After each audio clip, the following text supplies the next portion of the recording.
최근 자신의 집 앞에 주차를 했다는 이유로 차를 망치로 부수거나 층간소음으로 살인까지 저지르는 극단적인 일들이 잇따라 발생하고 있습니다. 바로 우리 이웃들의 얘기입니다. 이웃 간의 분쟁 얼마나 심각한지 또 해결 방안은 없는지 최창호 심리학 박사와 함께 알아보겠습니다. 어서 오십시오. 네.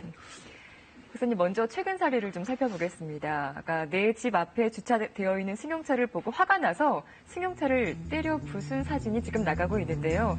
많이 망가졌네요. 왜 이렇게까지 했을까요?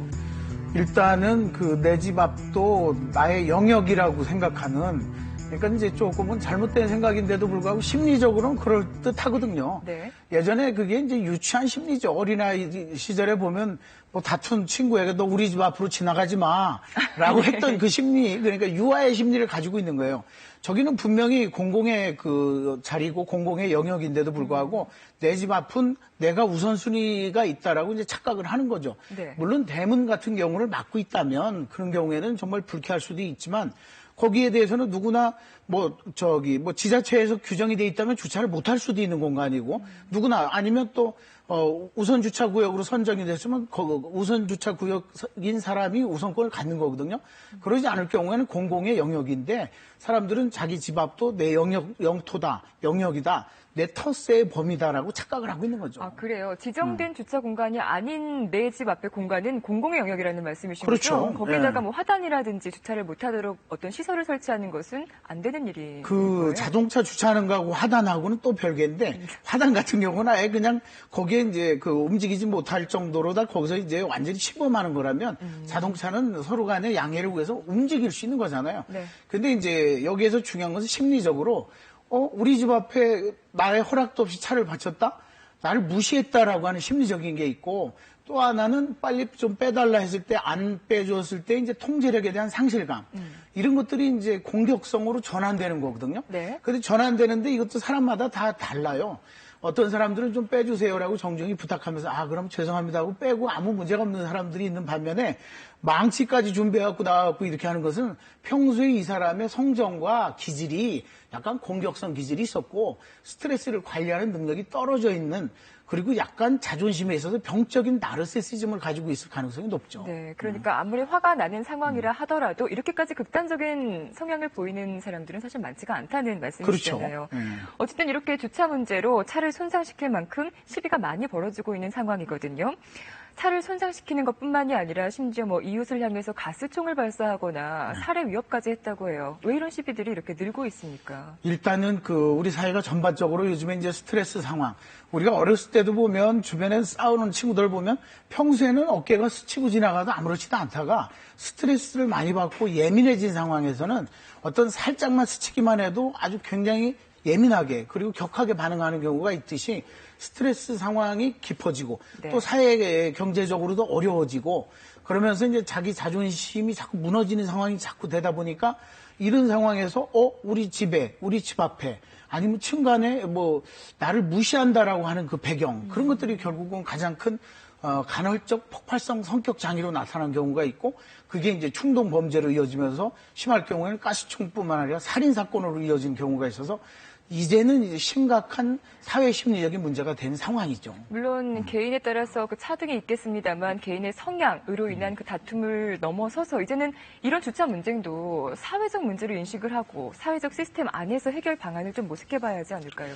그럴 때가 됐습니다. 이제 이것을 뭐 당사자 간에 해결을 하라 하는 시기는 지났고 실제적으로 심리적으로나 당사자들끼리 해결하려고 할 때 격한 상황으로 가서 공격 행동이 심해지는 경우가 많거든요. 네. 왜냐하면 나는 별로 그냥 평범하게 걸어 다니고 그리고 누구나 주차할 수 있는 공간에 그냥 좀 불편하더라도 받쳐놨는데 그걸 뭐 무시한다 그리고 왜 내 말을 안 듣느냐 뭐 이런 식으로 다 이제 발전하기 때문에 오히려 당사자들이 해결하기보다는 어떤 공공의 아니면 아파트 관리 측면에서 아니면 입주자 대표회에서 좀 제3자가 나서줄 필요가 있거든요. 네. 당사자들이 얘기하다 보면 층간소음 문제나 주차 문제로 얘기하다가 나중에는 뭘로 다 가냐면 우리나라 사람들이 너 몇 살 먹었어? 해갖고 나이를 가지고 싸우는 경우도 있어요.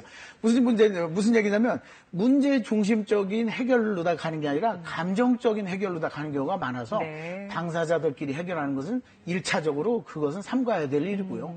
좀 말이 안 통한다 하면 제3자의 중재를 받을 수 있도록 해야 되고 이제는 지자체나 아니면 경찰이나 이런 데서 적극적으로 나서줄 때가 됐죠. 네, 알겠습니다.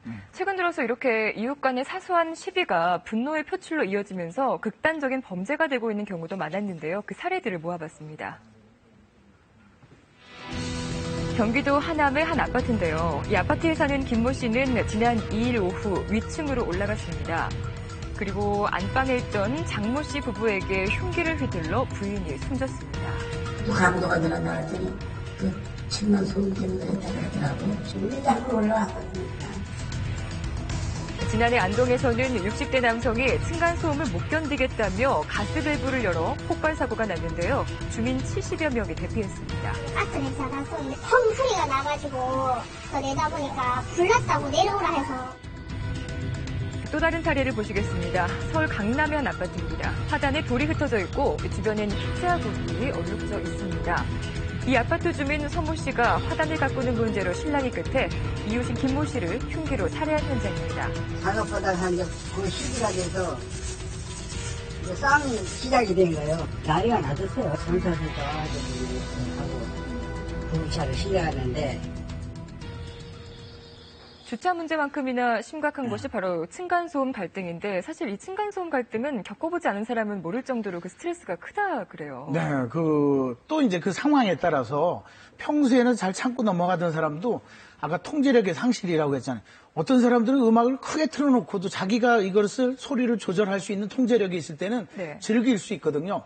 근데 층간소음 문제는 내가 좀 조용히 해달라고 해도 소음은 계속 나고 또 예민할 때 특히나 노이로제 증상 같은 것들이 있을 때 아니면 뭐 산전산후 우울증 같은 게 있을 때 그럴 때는 이게 훨씬 더 크게 들리기도 하고요. 네. 그리고 그게 또 그냥 들리는 게 아니라 나를 무시하고 내 자존심을 짓밟는 것 같기도 하고 그러다 보니까 약간 피해 망상적인 것까지 있을 수가 있는데 아까 지금 말씀하신 첫 번째 사례 같은 경우에는 위층에 연세 드신 분들이 살고 있는데도 불구하고 그걸 자기가 무시한다 하니까 몰래 카메라를 설치해놓고 비밀번호를 파악하고 그걸 찾아가서 그 윗집에 들어가기 위해서 몰래카메라를 그렇죠. 설치하고 비밀번호를 알아내고 들어가서. 그리고 가서 살인사건까지 이어지고 네. 또 할아버지는 다치고 이 정도가 되면 계획범죄뿐만 아니라 정신과적으로도 문제가 있는 거죠. 네. 정상적인 사람이 아니라 아마도 어떤 그 정신과적인 질환을 앓고 있었거나 아니면 약간 반사회적 성격 장애를 가지고 있어서 자기가 엄청난 피해 망상에 빠져 있었을 가능성도 있거든요. 네, 또 하나 이렇게 네. 항의를 받으면 보복하고 싶은 심리가 생겨서 똑같은 보복성 범죄를 저지를 가능성도 높다면서요. 이게 이제 그래서 그 보복하기 위한 그 도구까지도 막 이제 인터넷에 떠돌고 그러는데요.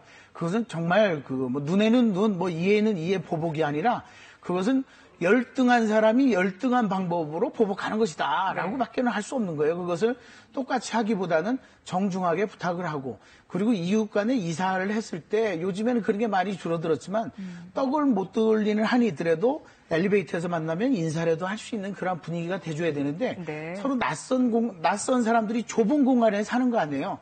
그러면 사람은 누구나 특히나 남자들에게는 영토 보존의 심리가 있거든요. 소음으로다 나의 영토를 침범했다. 그러면 행동 파멸이라는 게 나타나요. 이걸 쥐 실험을 해보면 좁은 공간에 쥐들을 막 갖다 놓고서 막 서로 간에 불쾌하게 하고 소음을 하면 서로 잡아먹기도 하거든요. 네. 그게 사람에게도 나타날 수가 있는 거기 때문에 평소에 인사를 하고 저희 같은 경우도 아이를 셋이나 키우고 있기 때문에 밑에 층이 정말 불편할 수 있거든요. 그럴 때는 평소에 인사를 하면서 아니면 때가 되면 그래도 과일이라도 주고받는 분위기가 돼줘야 되는데 그런 게 없다 보니까 서로 간에 그냥 자존심의 문제로 가고 서로 간에 피해 망상적인 보복 행동으로 가고 그러는 거죠. 이웃 간에 이런 분쟁이 갈수록 늘고 있고 이제 사회적인 문제까지 되고 있는데 그 뭐 해결 방안이 뭐 있겠습니까? 이건 갈등의 문제이고 만약에 이런 일이 생겼다면 또 어디 가서 도움을 구해야 하는지 관련 센터가 있어요? 일단 센터는 있죠. 서울시에서 최근에 이제 이웃 간의 분쟁을 조정하기 위한 조정센터를 마련했는데 전화번호가 02-2133-1380, 02-2133-1380인데 아까 제가 전화를 해보니까 계속 통화 중이더라고요. 그만큼 분쟁이 지금도 많아요. 심각하고 있고 네. 통화 중인데 그거보다 중요한 건 자신의 마음을 조절해서 저쪽이 그렇게 또 분주하구나. 또 우리가 시끄럽다고 하면 최소한 슬리퍼 내지는 그 매트 같은 거라도 깔아주는 그런 배려. 서로 간에 그런 거고요. 가장 중요한 것은 내가 통제할 수 없을 때는 예를 들어 올림픽 대로변에서 하는데 차가 시끄러운데 그걸 통제하기 위해서 막 나가서 차를 세울 수도 없는 거잖아요. 그럴 땐 내 마음을 조절하는 게 가장 좋습니다. 저 사람들은 저렇게 사는구나. 그러면 나는 그냥 조용히 이어폰 끼고서 음악을 들어야지. 라고 하는 것도 서로 간에 공동주택을 사는 에티켓이죠. 네. 아니면 이사 가야죠. 잘 들었습니다. 최창호 심리학 박사와 함께 이 문제 얘기 나눠봤습니다. 고맙습니다. 고맙습니다.